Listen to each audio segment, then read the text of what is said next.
जय जय श्री राधे श्याम। कैसे हैं आप लोग? विश्वास है बहुत ही कुशल मंगल होंगे और उतने ही कुशल मंगल ढंग से आप लोगों का अध्ययन भी चल रहा होगा। कुशल मंगल है ना? पक्का मान लें विश्वास। चलिए, जानकर बहुत प्रसन्नता हुई कि आप लोग कुशल मंगल हैं। अगर कुशल मंगल है तो टॉपिक को छाप लीजिए। आज के टॉपिक का नाम है प्रहलाद चरित्र। बहुत ही शानदार प्रसंग है प्रहलाद चरित्र। अगर यह चरित्र की व्याख्या करते हमसे आ गई तो मान लीजिए जहां भी आप जाओगे, चाहे कथा में जाओ, चाहे सत्संग में जाओ, चाहे कथा में जाओ, कहीं अगर कोई चर्चा हो रही वहां जाओ, कहीं भी आप जाओ तो आपका झंडा सबसे ऊंचा ही दिखाई देगा। लेकिन करना क्या होगा? इसको बढ़िया से तैयार करना होगा। इसका यूज आप भागवत कथा में कर सकते हो, सत्संग में कर सकते हो, और अगर कहीं चर्चा हो रही है, चर्चा मतलब चार सज्जन लोग बैठे हुए हैं जो हरि कथा सुनना और सुनाना उनको अच्छा लगता है, ऐसे स्थान में अगर आप भी पहुंच गए हैं तो वहां आप इस प्रसंग को बोल सकते हैं। लेकिन मेन आपको बोलना है भागवत और सत्संग में। इसके जो मेन पात्र हैं इनको थोड़ा सा आप देख लीजिए। एक है हिरण्याक्ष, दूसरा है हिरण्यकशिपु या हिरण्यकश्यप या हिरण्यकशिपु, कहीं कुछ को इसको अलग अलग पुस्तकों में आप देखेंगे तो अलग अलग मिलता है। तो हिरण्यकशिपु इसमें ज़्यादा नहीं जानना है। एक पर्वत है, मंदरांचल पर्वत है, एक है कयाधु, एक पात्र का नाम है, और चार पात्र अलग से हैं, राध, अनुराध, सहलाद, प्रहलाद। एक क्या है? अगर आप नए नए हैं, बिल्कुल नहीं जानते प्रहलाद कथा के बारे में, तो आपको समझ में नहीं आ रहा होगा एक क्या है गुरुजी, एक कहाँ से, क्या मतलब समझ नहीं आया।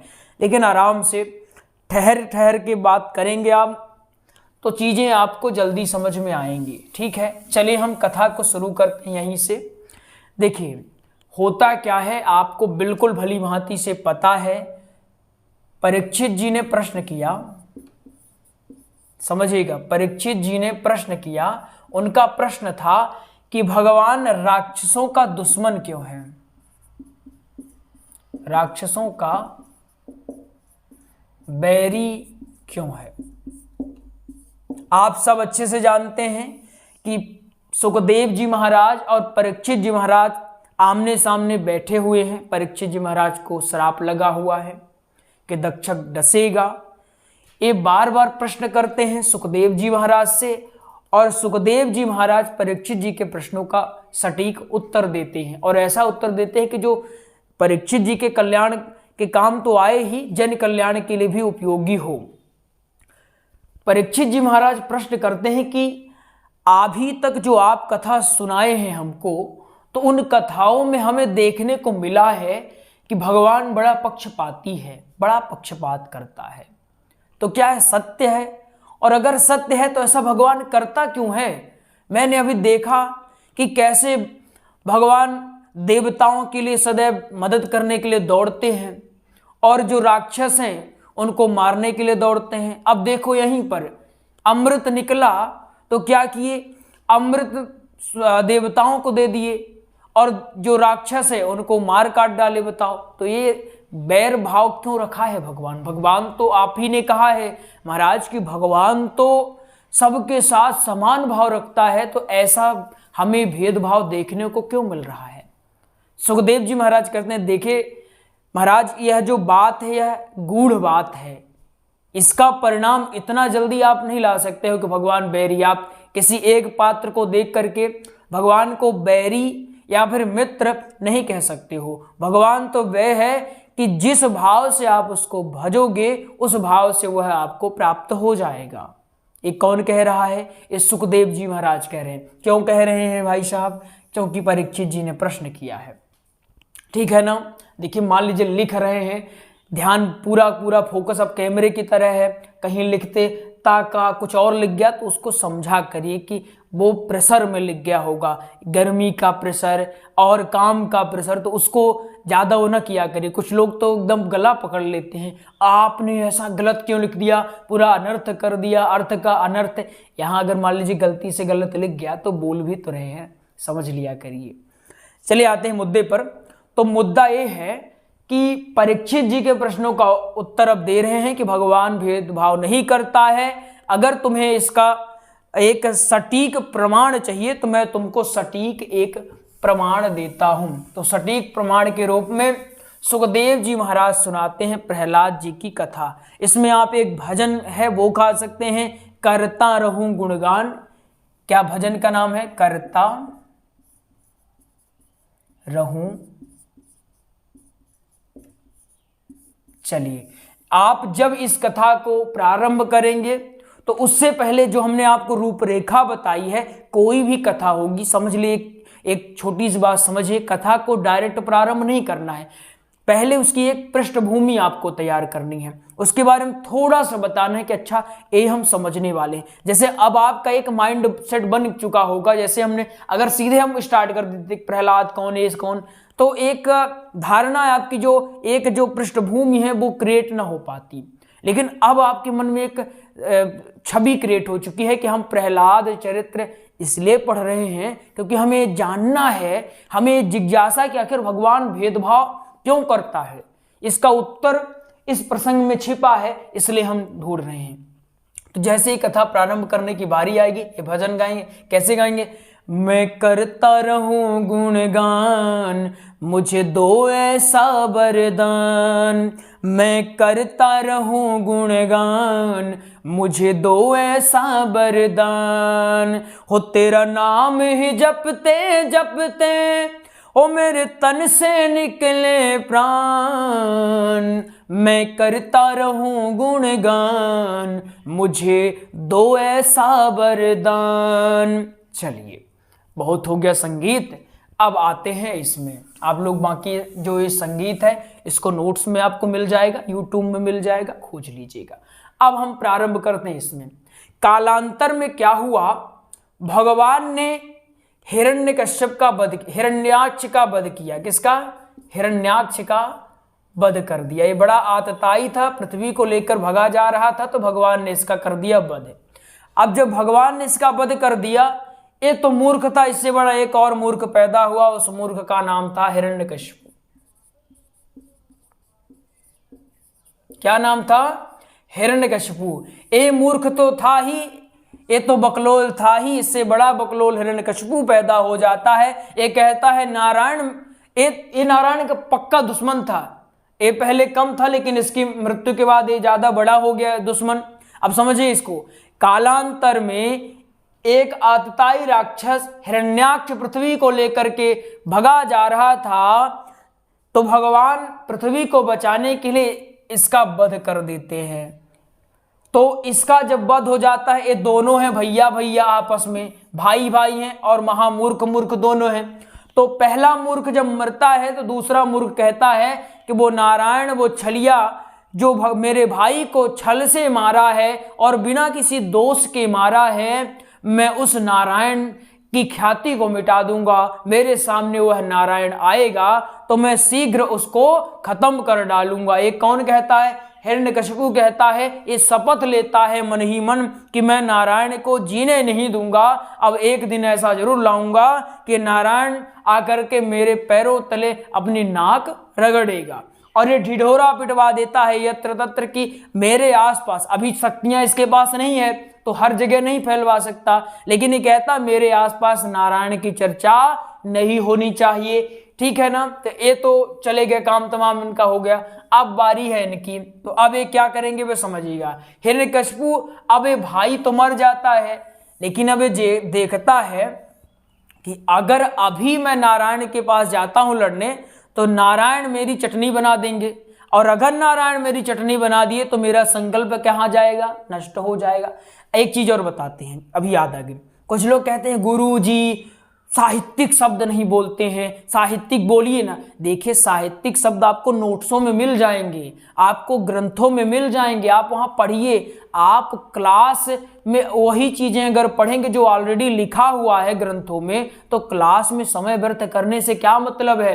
क्लास इसलिए आप ले रहे हो, थोड़ा समझो। क्लास लेने का कारण यह है ताकि आपको कथाएं कठिन ना लगी, जो जटिल अभी लग रही कि अभी तक आपको लग रहा था कि हिरण्याक्ष हिरण्यकशिपु ये क्या है, ये धारणा ही नहीं समझ में आ रही है, तो अब क्लास लेने के बाद आपको समझ आएगी। जैसे आपको चटनी याद रहेगी, जिंदगी भर याद रहेगी। गुरुजी ने कहा था कि हिरण्याक्ष ने सोचा कि चटनी बन जाएगी, तो आप जब मंच में जाओगे, जब भूलने लगेगा तो आपको चटनी याद आएगी, तो आप वहां चटनी से जोड़ करके याद करोगे। गुरुजी ने कहा था कि डर रहा था, तो आप कैसे बोलोगे कि हिरण्याक्ष बदला तो लेना चाहता था, नारायण को तुरंत समाप्त करना तो चाहता था, लेकिन उसके पास इतनी शक्तियां नहीं थी कि वो नारायण से अभी जाकर के लड़ सके। उसको भय था कि कहीं उसके भाई के जैसे इसकी भी हत्या छल से ना कर दी जाए, इसलिए यह दूसरी रणनीति अपनाता है। आई बात समझ में ना? तो ज्यादा हाइपर ना हुआ करिए। कुछ लोगों की दिक्कत ये है कि वो खुद को गुरु ही मान लेते हैं। जब आप खुद को ही गुरु मान लोगे तो गुरु नहीं, गुरु तो चेला हो जाएगा। तो गुरु को गुरु रहने दो। गुरु अगर आपको कुछ बता रहा है, शिक्षक कुछ बता रहा है, तो उसको सुनो, उसको समझो, बुद्धि ना लगाओ ज्यादा, है ना। जो पढ़ा रहा है, एक्सपीरियंस है, अनुभव होगा तब तो पढ़ा रहा है, तो ऐसे ही कोई क्यों पढ़ाएगा, है ना। तो थोड़ा समझा करो। अब बाकी यूज अगर करना आ गया, आपसे समझना आ गया, याद करना आ गया, अभी तो आप कथा नहीं किए होगे, इसलिए पहली कथा में आप जानना क्या दिक्कतें होगी। भूल जाती है कथा ही। अभी तो लग रहा है अरे साहब ऐसा ही है, वहां जाओ शब्द ही नहीं याद आते। बहुत से बच्चे गए तो हैं कथा करने, हमसे पढ़ रहे थे अभी, गए गुरु, आप जब कथा कर गए बोले गुरु जी वहां तो कुछ याद ही नहीं आती, यहाँ तो लग रहा था हम शेर हैं, वहां गए तो एकदम बकलोलाए गए। तो होता है ऐसा इसलिए, और ये कथा कठिन है, और अगर कठिन है और हम कठिन के बाद भी हम एकदम ऐसे मायूस होकर के बताएं कि आइए शुरू करते हैं आज की कथा। बाकी हम हर चीज में वो सक्षम है, साहित्यिक शब्द बुलवाओ, अंग्रेजी में पढ़वाओ, जैसे पढ़वाना है बघेली में पढ़वाओ, हर चीज में आपको बता देंगे, लेकिन एक मिक्स आपको बताते हैं ताकि बढ़िया से समझ आए, बोरिंग न लगे, याद हो जाए कथा। ठीक है ना? चलो आए समझो ना। तो ये चटनी बनने के डर से क्या करता है, ये तप करने का विचार करता है। तप कहां करता है? यह एक पर्वत है।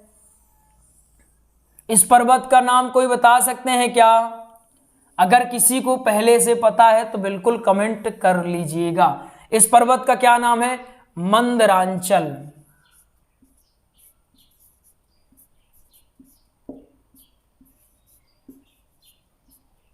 मंदरांचल पर्वत नाम है इसका। ये जो हिरण्यकशिपु है मंदरांचल पर्वत पर आता है यहां पर। तो यहां होता क्या है, जैसे ही हिरण्यकशिपु मंदरांचल पर्वत पर तप करने आता है तो देवता तो परेशान हो ही जाते हैं। तो एक निकालते हैं रास्ता। रास्ता क्या निकालते हैं कि बृहस्पति जी को भेजते हैं, बृहस्पति महाराज को भेजते हैं। तो बृहस्पति महाराज तोते का रूप धारण करके यहां पर आते हैं। जैसे यहां पर तप करने हिरण्यकशिपु आता है तो एक नारायण नारायण का जाप करना प्रारंभ कर देते हैं। अब एक तो नारायण से दुश्मनी है हिरण्यकशिपु की, परेशान हो जाता है कि बताओ आज लगता है मुहूर्त ठीक नहीं है। फिर से तप करने का प्रयास करता है। थोड़ा सा जब ये जागता है, जैसे जगता है तो वो तोता शांत हो जाता है। फिर से वो जब करना स्टार्ट करता है ब्रह्मा जी का। जैसे जब स्टार्ट हुआ फिर से यहाँ नारायण नारायण। तो हिरण्यकशिपु विचार करता है कि आज मामला सेट नहीं होगा, तो आज चलते हैं घर, कल आएंगे और अगली बार जब आएंगे तो बढ़िया से हम अच्छे से करेंगे। अब यहाँ पर आ जाता है।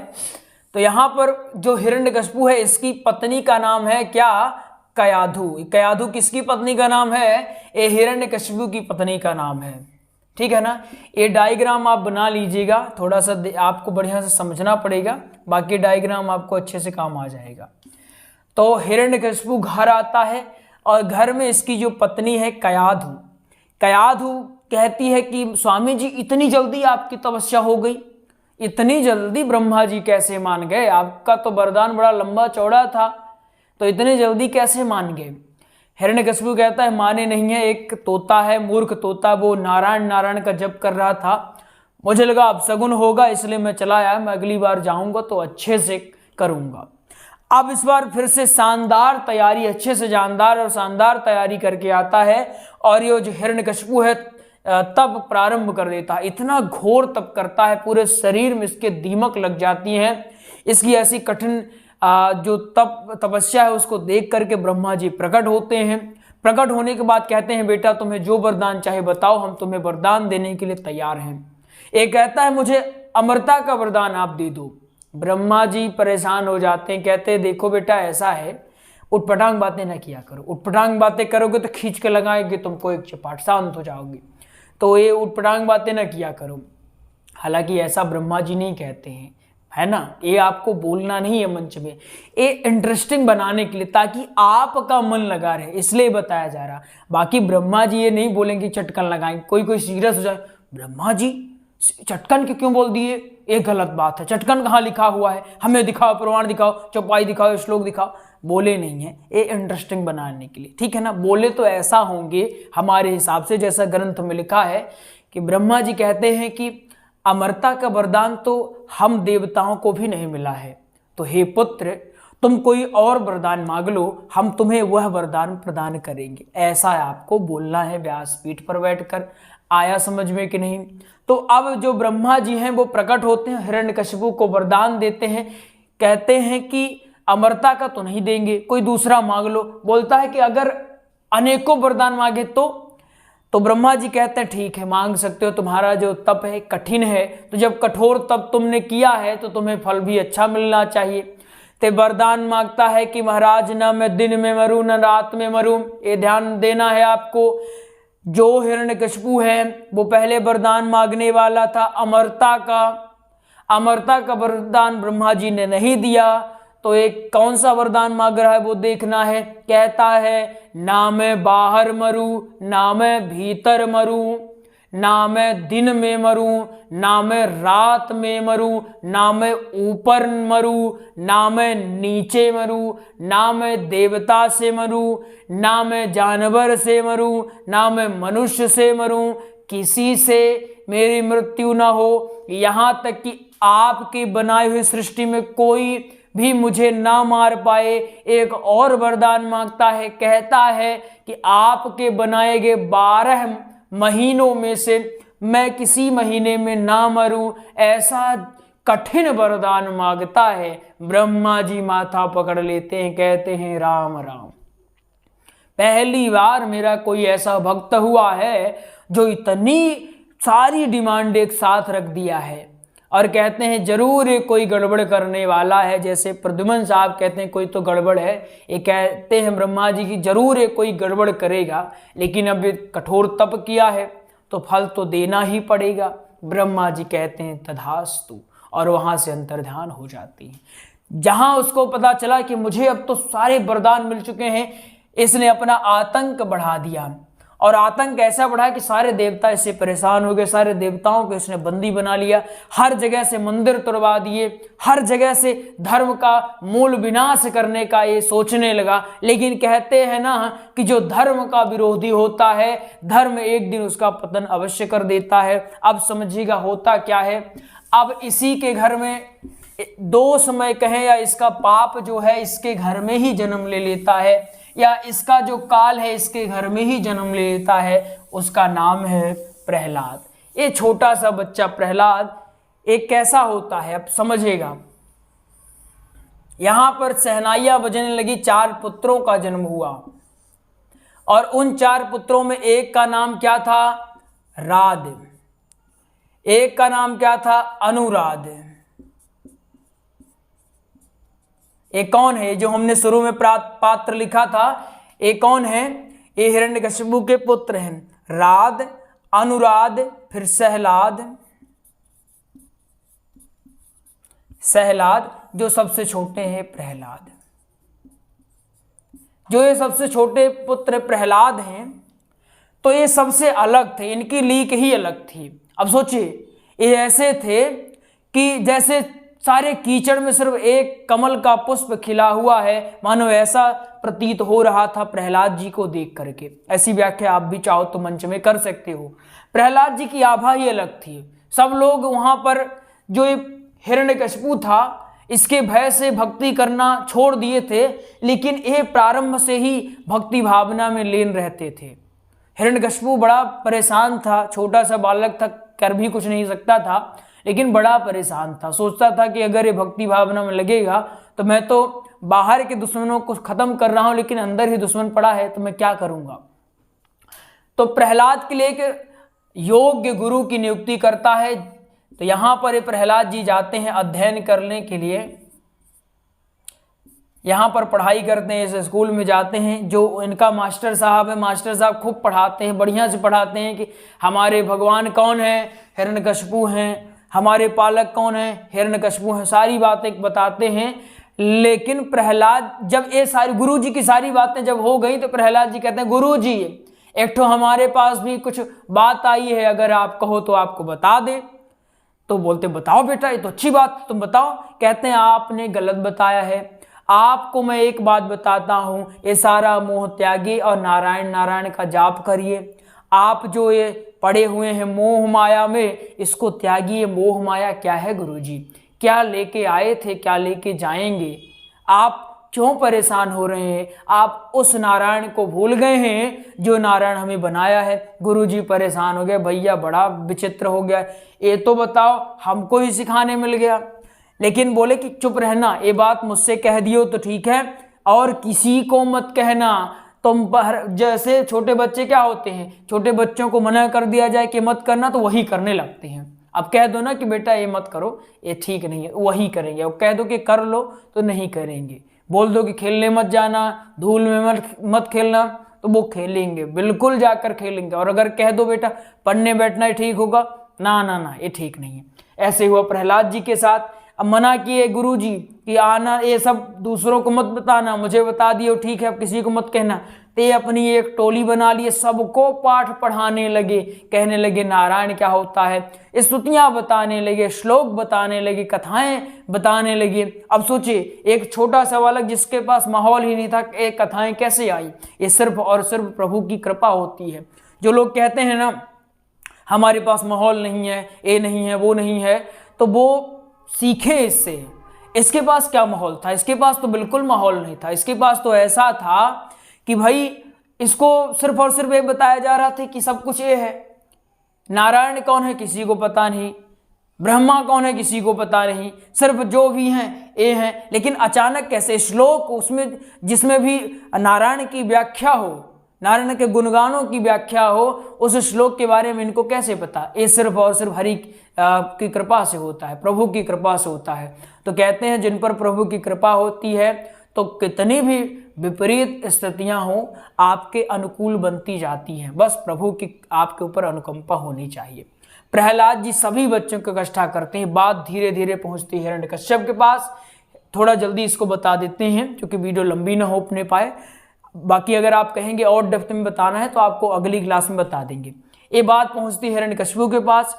हिरण्यकशिपु विचार करता है कि आखिर एक कर क्या रहा है। उसको अपने पुत्र को बुलाता है, कहता है बेटा तुम ये क्या कर रहे हो, गलत पाठ पढ़ा रहे हो, बच्चों को भी बहका रहे हो। तुम जानते हो कि ओ नारायण हमारे घर का दुश्मन है, तुम्हारे चाचा को मारा है। तो जब तुम्हारे चाचा को मारा है तुम उसके बारे में कैसे बता सकते हो, उसका गुणगान तुम कैसे कर सकते हो। प्रहलाद जी कहते हैं पिताजी आप गलत हो चुके हैं, आपकी बुद्धि हो चुकी है भ्रष्ट, आपकी सोचने और समझने की स्थिति खत्म हो चुकी है। आप उस परमपिता परमेश्वर को बैरी कह रहे हैं जो हमें बनाया है। आप ब्रह्मा जी के वरदान से इतना जो फुदक रहे हैं। आप खुद सोचिए ब्रह्मा जी की शक्तियों का संचार वो नारायण ही करता है। इतनी बात सुनते ही कहते हैं कहाँ है तेरा नारायण। तो एक खंभा होता है, तो प्रहलाद जी कहते हैं इस खंभे में भी मेरा नारायण है, अगर आप चाहो तो इस खंभे के द्वारा आजमा लो, मेरा नारायण यहाँ पर आपको दिखाई देगा। वो तो कड़कड़ में रहता है। कहते हैं क्या तेरा नारायण सच में इस खंभे में है। प्रहलाद जी ने कहा जी पिताजी मेरा नारायण इस खंभे में है। ये जैसे जोर का प्रहार इसमें मारता है, यहाँ से प्रकट हो जाते हैं नरसिंह भगवान। बोले नरसिंह भगवान की जय हो। यहाँ से प्रकट होते हैं नरसिंह भगवान। ये देखने में नर नारायण, ऊपर से कैसा इनका सिंह का शरीर लग रहा था। इनके हाथ जो है मानव के थे, ये भी हाथ मानव के। आधा देह इनका क्या था, मानव का था, आधा देह इनका जानवर का था। ठीक है ना, न ये जानवर थे और ये ना मानव के थे। जैसा इसने वरदान, जो वरदान इसने मांगा था कि ऐसा नहीं होना चाहिए मेरे साथ, नरसिंह भगवान ने सेम वो क्वालिटी अपने अंदर नहीं लाई, उसके विपरीत हट करके इसकी हत्या कर दी। ठीक है ना।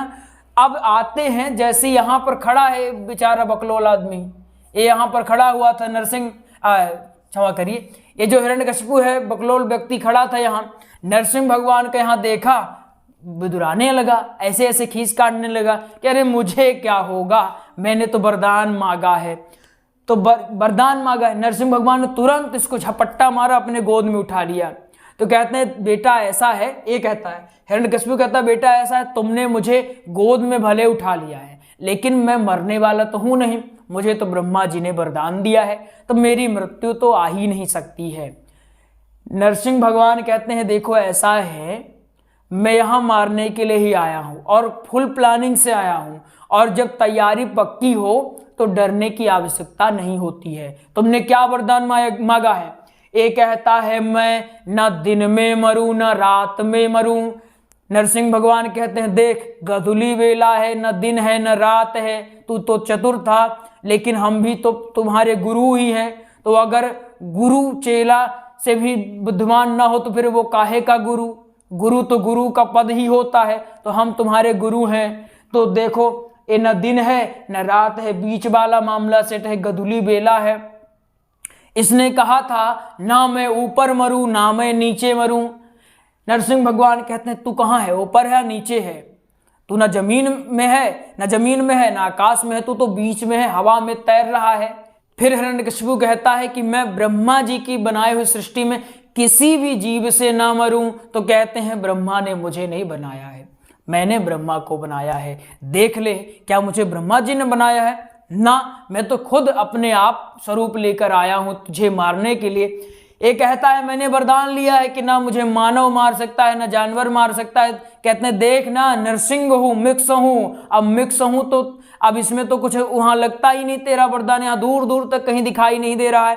कहता ना मैं अस्त्र से मरूं ना शस्त्र में। कहते हैं कहाँ अस्त्र है? देख ये जो नाखून है ना, ये फैशन के लिए नहीं है, ये तुझे चुभोने के लिए मैंने अच्छे से अभी तक रखा था कि प्रहलाद को जिस दिन तुमने ज्यादा प्रताड़ित किया उसी दिन मैं अवतार ले लूंगा। इतना कहकर अब लास्ट इसके पास बचता है महीना। कहते हैं मैं 12 महीने में किसी महीने से ना मरूं। कहते हैं कि 13वां महीना मलमास का लेकर आया हूं तुम्हारे लिए। जो मलमास है वो 13वां महीना, ये 12 महीनों में नहीं आता, अलग महीना ही निर्माण हो गया। मैं उस महीने से आया हूं और तुझे मृत्यु के काल तक पहुंचाऊंगा। ठीक है ना। ऐसा कह करके जोर से दहाड़ते हैं और जोर से दहाड़ करके ये जो हिरण्यकशिपु है इसका उद्धार कर देते हैं और प्रहलाद को अपने सीने से लगाते हैं, गोद से लगाते हैं। कहते हैं बेटा तुम्हें बहुत दर्द हुई, बहुत पीड़ाएं हुई, मुझे क्षमा करना, मैं बहुत देरी कर दिया आने में, तुझे छोटे से बालक को कितना दर्द झेलना पड़ा, कितनी पीड़ाएं हुई। ऐसा करके प्रहलाद जी को भगवान नरसिंह वरदान देते हैं और वहां से अंतर्ध्यान हो जाते हैं। प्रहलाद जी भी अपना राज्य करने लगते हैं। ठीक है ना। इतनी बात समझ में आ गई आपको कि नहीं आई?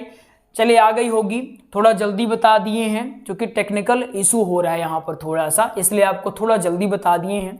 अगर आपको नोट्स लेना है तो नंबर आपके स्क्रीन पर दिखाई दे रहे होंगे। भागवत, राम कथा, सत्संग, किसी भी नोट्स की आपको जरूरत होगी आप नोट्स प्राप्त कर सकते हैं। आइए मिलते हैं अगले प्रसंग में, तब तक के लिए जय जय राधे श्याम।